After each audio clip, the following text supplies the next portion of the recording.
Hello there. Today we're going to take a look at a weird little media player from 2001. This is the Kodak MC3. It seems like a fairly unassuming little device. It can take pictures, record video, play music, and all that fun stuff. But what makes this thing really special is this is the first device that was ever sold that can do all of that in one.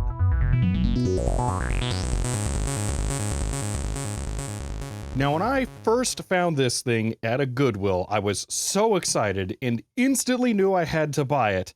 Not because of what it is, though, because it came with this. This is a 128 megabyte compact flash card, and that's actually all I wanted when I first initially saw this.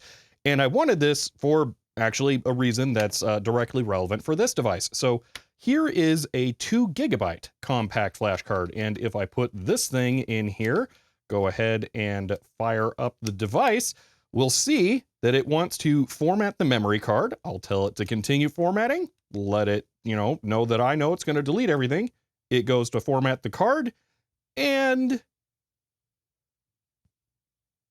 after a reboot, it has failed.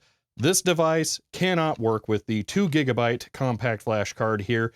And it's just one of many devices that don't work with larger compact flash cards. That's why I was excited about the 128 megabyte card that it came with here. I'm going to actually set this one aside and use a different one because that came with some files on it that I don't want to overwrite just yet. But it's a little weird that this doesn't work with the 2 gig compact flash card because this thing uses a FAT16 file system on the cards, and in theory that should work up to 2 gigs, but it doesn't. Now, despite initially only wanting it for its memory card, this thing is actually pretty special in its own right. We can clearly see that it is a digital camera, and in 2001, those were exploding in the market. But this has a couple of drawbacks as that. First, we should talk about the display though, because I want to be able to show you stuff. Like, let's say I put this compact flash card in front of it, that looks great, but if I turn this slightly off axis, it's black there now. And that's due to a weird flaw that this thing has where the display has no backlight whatsoever.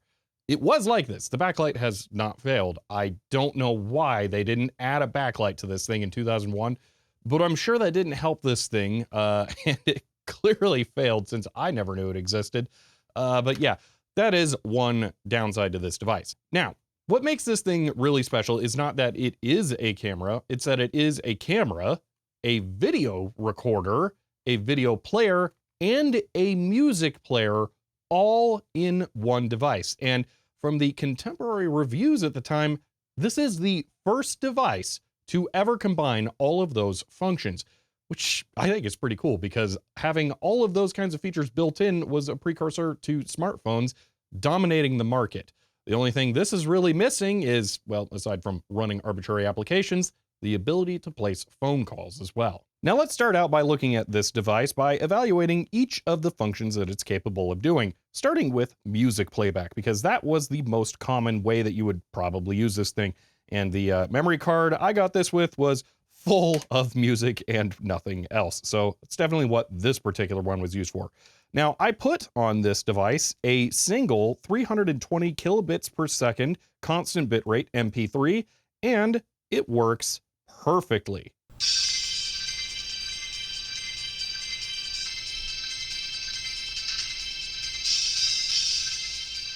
Now, you aren't just forced to listen to the music through the pretty terrible built-in speaker. It has a headphone jack right on top next to the plus and minus volume buttons there, which I think is the best place for that. Once you have your headphones plugged in, you'll notice the volume plus and minus buttons are on the top, which makes it extremely easy to control once it's in your pocket like that. And like pretty much every device I've experienced from this era, it handles 320 kilobits per second constant playback just fine. And through headphones, it definitely sounds a lot better than that terrible little built-in speaker. The built-in speaker definitely has its uses, which we'll see in the next feature. Now, I did say we were going to go in order of the features, but we really need to move up to go to video recording here first, because yes, this device can record video. It is, however, absolutely terrible at it. Let's put a little sample object here, and Well, you're gonna have to just take my word on recording because this thing is impossible to see the screen at off angles. All right, starting recording now. I'm looking at a small little sample device that represents an IBM 5150 here. And this is about the best case scenario for this thing being a super well-lit object in a controlled environment. If I point this up to the rest of the office, you'll see the video absolutely falls apart as this thing struggles to expose. And wow, it did not adjust the exposure scheme back. That is slow, man. The audio quality, also not that great. I should say that this thing records an H.263 with U-Law audio PCM encoding at 8,000 hertz mono. And the only reason I know that is because of the next feature. But let's go ahead and stop this and take a look at that next, because I'm mildly disappointed about something with that. Now that we have our video of the little IBM model there, we can go over to the video player and play it.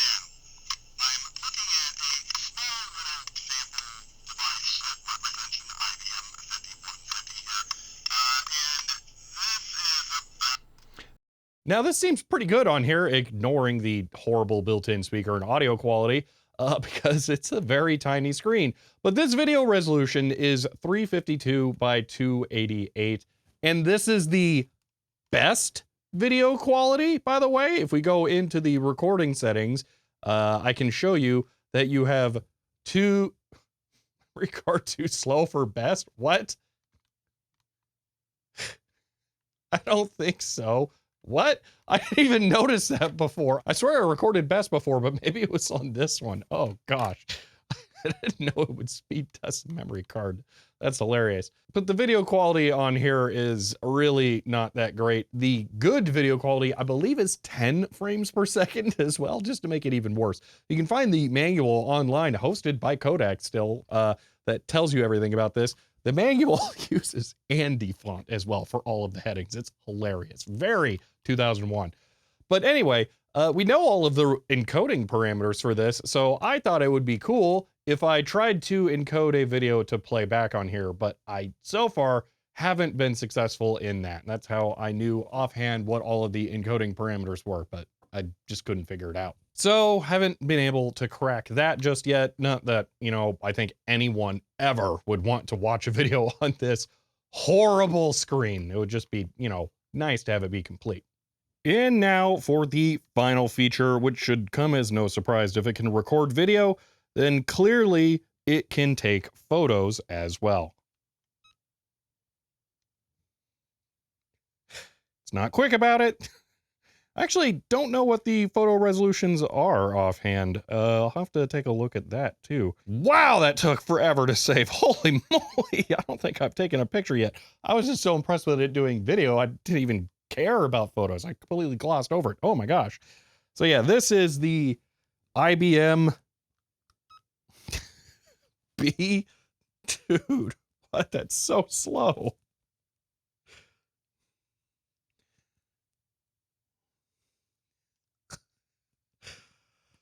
But yeah, it can take pictures, of course, as well, and we should be able to review those on here too. It's just a DCIM folder, so yeah, all that stuff will be mixed in there. Wow, this thing is slow. Yep, there we go. Photos, right on it. I don't think we can do anything with that, but yeah. So there we have the Kodak MC3. This device is not amazing at anything. I mean, it's an okay MP3 player, but you have to dump all of the MP3s in the root folder, so it's not great there. And if you are using higher quality files, you're definitely going to need to figure out what exactly the biggest compact flash card it can use is. Just that whole album for Mario Kart 64 at 320 kilobits per second would have filled up half of the memory card that I have in here. So yeah, that definitely would have been a problem. There's only one other notable thing about this device is that the lens on the front actually screws off. This is solid metal, by the way. It's really heavy. So they may have been thinking, you know, oh, we'll sell other lenses for this thing. I have a feeling that never happened, but I'm not too surprised because, I mean, it is Kodak, or not, you know, a no-name camera company, so it makes sense that they would have had a feature like that. But yeah, that's pretty much it. The only other thing to mention is that this has a set of 3 AAA batteries to power this thing that I might never put back in it, because this is not quite the redeeming player like something like the Creative Nomad 2. So this will just be going on the shelf now as a small memento of a point in history. It gets to be the first to do all of these things, but yeah, didn't do any of them particularly well. If you enjoyed this video, you may want to subscribe and be notified when I release another one. If you want to help support the channel, you can find me on Patreon. But for now, that's it, and I will see you next time.